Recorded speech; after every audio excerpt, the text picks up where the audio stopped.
Mr. Fleming, which is the favorite team to win the World Cup this time? I think probably the most complete team and team to beat are going to be Spain. Why? I think Spain, Due to Yamal? I think the most complete team Yeah, and the team to beat will be Spain. yeah, But I think France have a very exciting team. yeah. And I would actually say, tempting fate, that England are also a team that are a serious contender.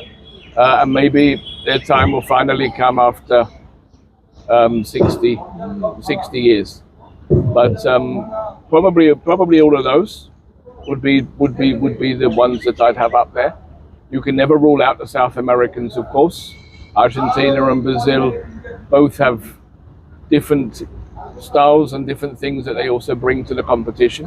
But I'm feeling it's going to go to Europe, and of course, from my country's point of view, from the UK's point of view at least, it'd be great if it comes to our island, which would probably mean it would be England. Yeah, that's true. But in Qatar, during the World Cup, I had interviewed Southgate and Kane. And before the match against France, I had asked, is it the game between Kane and Mbappe? And they answered, Harry Kane. yeah, Kane. yeah. I mean, yeah, he's there. He's in the squad, Yeah, and I would expect him to be playing a significant role. yeah. Who can tell what will be in the mind of the coach? But yes, he should be there. And at the grassroots level, you have good players like Phil Foden, Brewster. I did commentary for them here at Salt Lake when they played in the Under-17 World Cup. Oh, you did that? Yeah, I did the commentary for All India Radio, and Okay. they were excellent at the grassroots. But what happened afterward? Phil Foden, Brewster. Look, I wouldn't say they were grassroots players, first of all, because they were elite. They were our best youth players. Yeah. They play very far out of a grassroots Yeah. ecosystem. Yeah. They're some of the best talent that we had at that time. And of course that we see often 17, 18, 19-year-old players that really excite and really generate a lot of interest.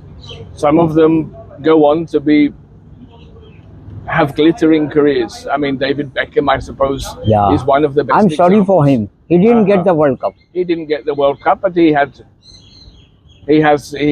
Victoria as his wife, so I guess that's his consolation. But he delivered, he performed.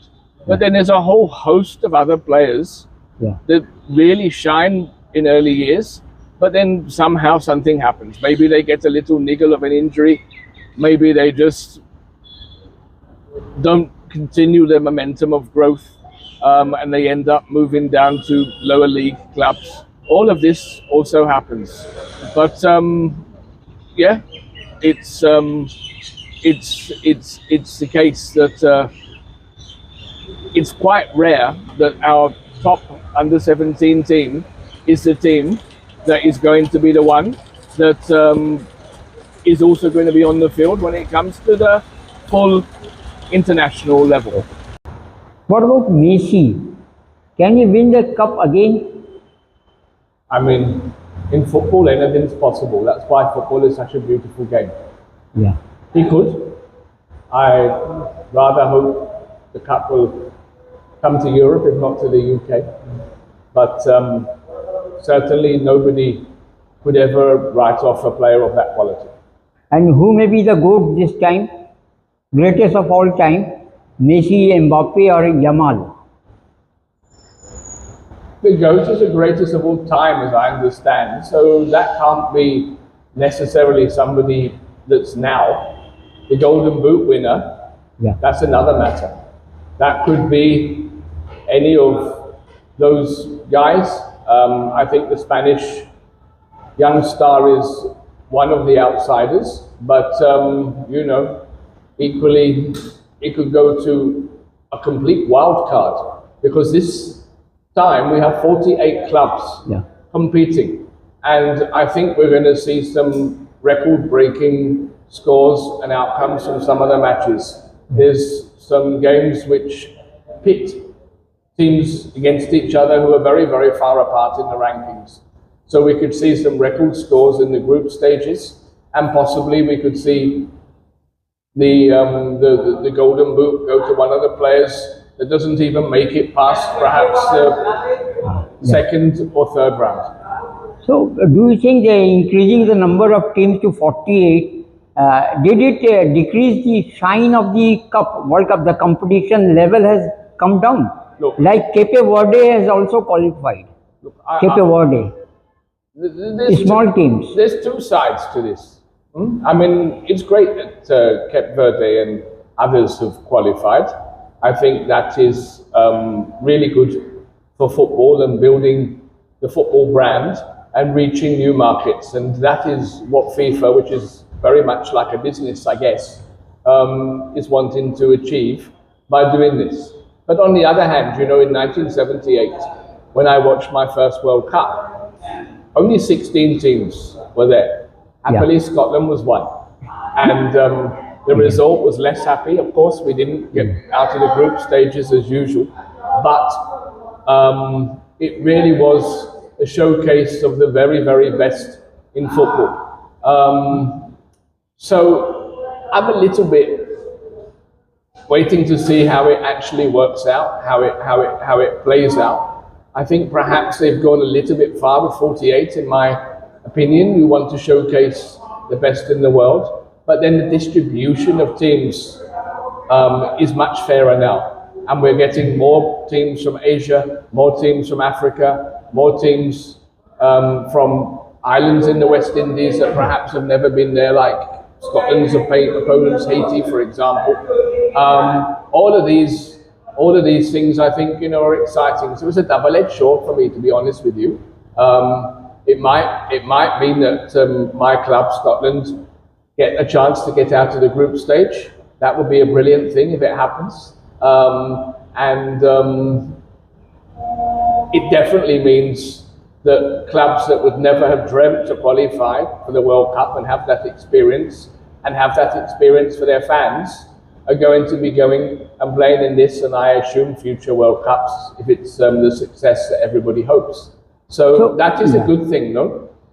But last time as Saudi Arabia beat Argentina, so do you think the standard of football in Asia is increasing and the gap is diminishing? I interviewed Tim Cahill also in Qatar. He was from Australia.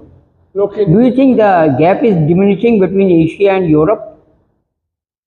I mean, it's hard to say. It has diminished in my lifetime. Yeah. But I remember in 1982, the opening match, Cameroon beat Argentina. Roger Milla.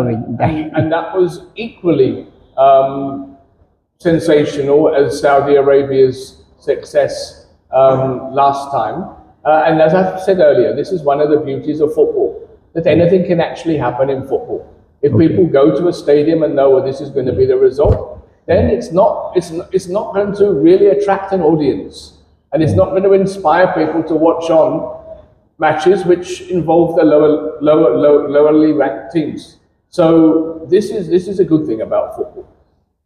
And regarding this World Cup, the atmosphere, the climate is also playing a part in it. Too hot, and 3 time zones are there. So what do you think, it will affect the performance of players?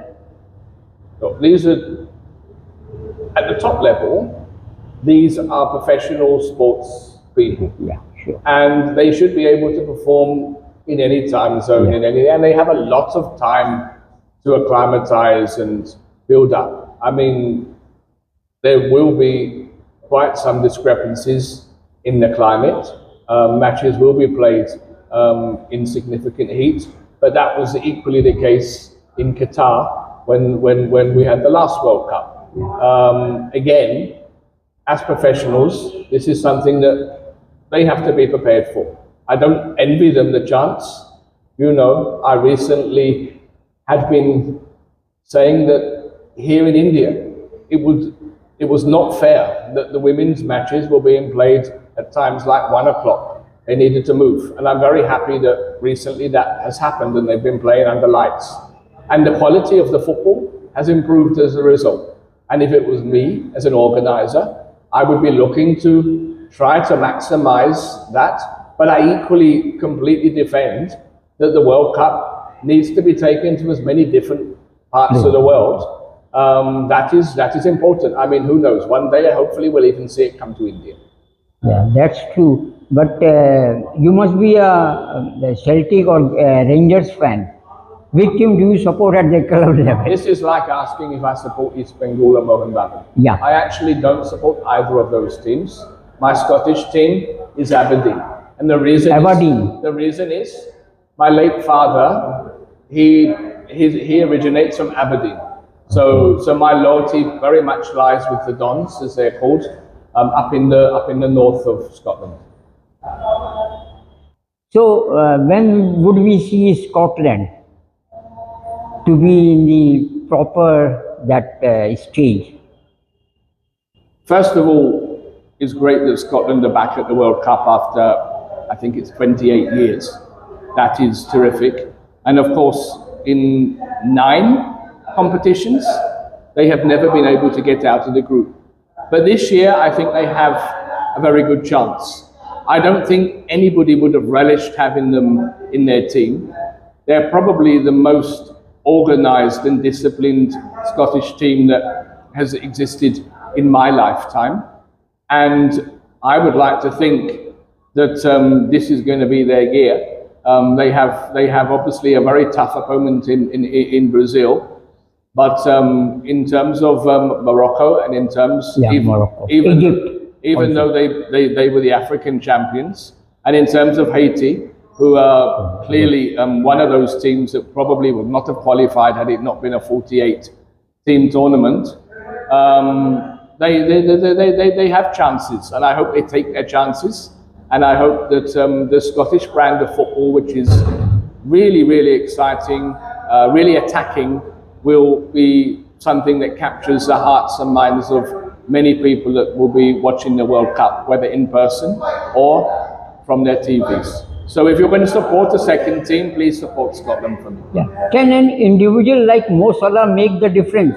I mean, I'm sure Mo Salah will give all his energy for Egypt, but it's a long time since I've had a chance to properly watch Mo Salah. I know that he's moving on from Liverpool this season. It's been an emotional time for him. Footballers are emotional by definition, and it's quite possible that that whole experience could have some effect on him. The question is whether that effect is a motivational one or whether it's one that is more counterproductive. But I always wish him well. I think he's a very talented and very impressive player who's been a great servant to one club for a long time. One player from Mohammedan Sporting, Mohamed Salim, he played for Celtic. You know? Yes. Celtic. Yes. So that is a great achievement for a player from India. Absolutely. Absolutely, it is a great achievement, and I think that the aspiration has to be that we do see more Indian players going to play top level football. And I remember when, for example, a Korean player went to play for Tottenham, how that transformed Tottenham's image in Korea. So if an Indian player goes to play in the UK at the Premier or at least at the Championship level, that same wave could also be replicated because he will attract huge interest and huge support from not only his home state but from across the country.